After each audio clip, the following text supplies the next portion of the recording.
Let's take a look at how to put the sleeper ottoman section back into the IKEA Frieheten couch. So you can see I've got this folded out, and generally this is a really great convertible couch. It does a really good job, but there's one thing that's a little bit tricky, and you might find that this ottoman section, which becomes part of the fold-out bed, can get detached and it can kind of drift away. And that's not what you want when you're trying to sleep on this or when you're trying to fold it back up again.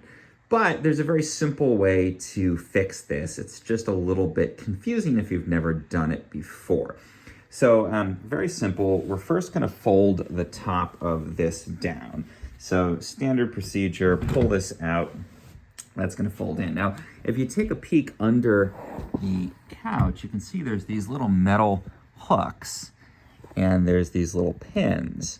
And you want the pin to be behind the hook. That's what keeps it locked in. So if it gets popped out, then this whole thing sort of floats free, which is fine if you want to use it as an ottoman, but if you want to fold it back in, or you want it to be attached when you're trying to sleep, then you want it to be back in there. And so what you're going to do is simply lift this up at an angle. And this is the part that took me a long time to figure out. Slide it back under the couch here, and then just lower it back in. And now when we pull this out, look, this is locked in place.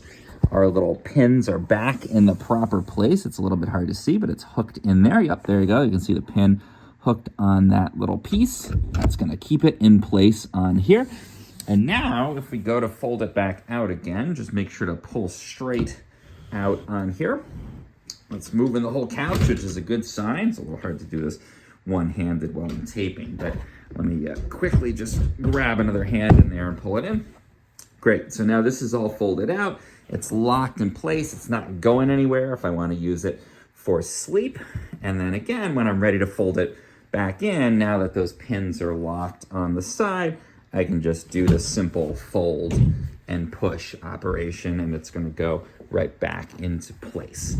So that's the simple process to be able to reattach that ottoman piece if it does end up floating free and drifting away in your room there. Let's give it our final push, and we are all folded up and good to go.